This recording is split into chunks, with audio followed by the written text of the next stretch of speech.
کس لفظ کے ساتھ اور کس منہ کے ساتھ تیرا شکر ادا کریں اللہ پروردگار. اسی علاقے میں ایسے بھی گھر ہیں جن کو بلا کے آتے ہیں پھر بھی وہ نہیں آتے، اور ایسے بھی خوش وقت ہیں جنہیں پتہ چلتا ہے وہ خود ہی آ جاتے ہیں. تو اللہ پروردگار پھر سمجھ آتی ہے نا کہ یہ مرضی کی بات نہیں، یہ توفیق کی بات ہے. جنہیں توفیق ہوتی ہے وہ دعوت کا انتظار نہیں کرتے، اور جنہیں توفیق نہ ہو انہیں گھروں سے بلا کے لاؤ پھر بھی ان کے پاؤں باہر نہیں نکلتے.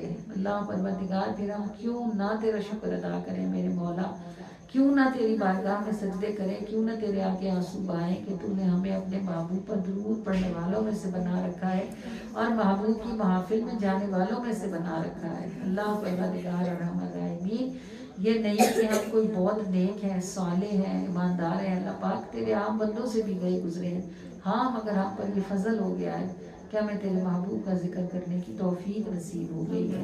اے اللہ پروردگار ارحم الراحمین، پس تو نے جب اپنی رحمت سے ہمیں یہ توفیق عطا فرما دی ہے، جو عمل آسمانوں پر فرشتے کرتے ہیں، جو تیرے عرش پہ ہوتا ہے، جو تو خود کرتا ہے، تو نے ہمیں اس عمل میں داخل کر دیا ہے. اللہ پروردگار اب ہمیں دنیا اور آخرت میں رسوا نہ فرمانا.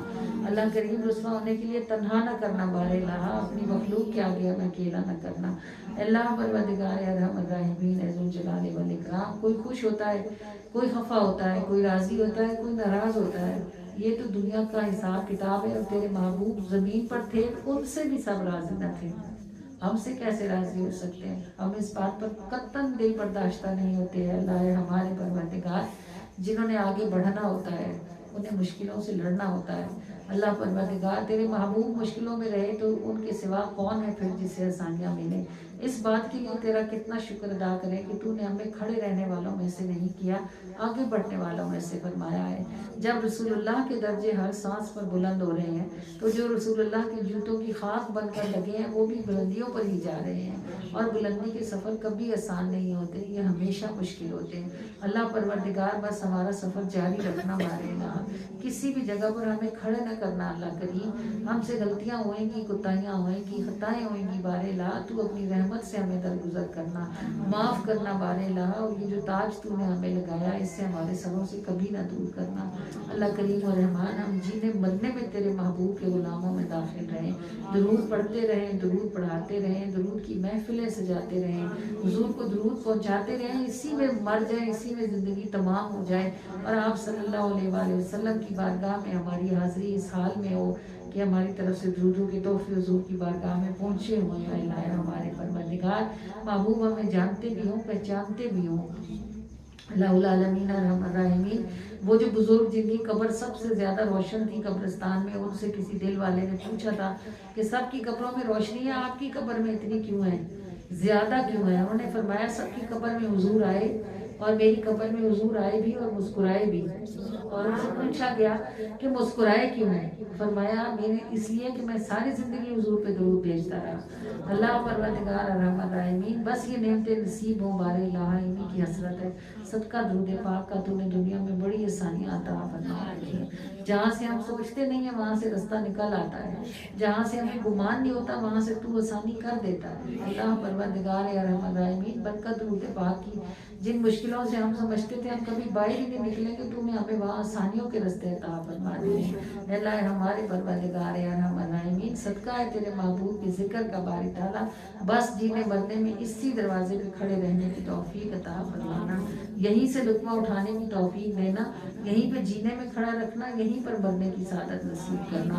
ہمیں اور ہماری نسلوں کو اپنے محبوب کے دروازے پر ہمیشہ ہمیشہ کھڑے رہنے کی توفیق اور سعادت عطا فرمائے رکھنا.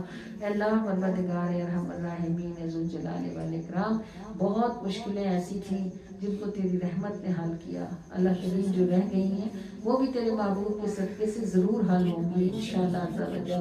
جب تو نے ہمیں اس سے پہلے اکیلا نہیں کیا تو تو ہمیں ابھی بھی اکیلا نہیں فرمائے گا. اور اللہ پروردگار جس کے ساتھ تو ہو اسے زمانے اور زمانے والوں کا کیا کرنا، ساری دنیا اس کی مخالف ہو، جس کے ساتھ تو کھڑا ہو جائے اس نے جیتنا ہی ہوتا ہے. اے ہمارے پروردگار ارحم الراحمین بس دنیا اور آخرت میں کامیابی کو ہمارا نصیب فرما دے، اور ہمارے دلوں اور ہماری زبانوں کو وہ شکر سکھا دے جو تیری بارگاہ میں مقبول ہے. اے اللہ ہمارے پروردگار انہونیوں سے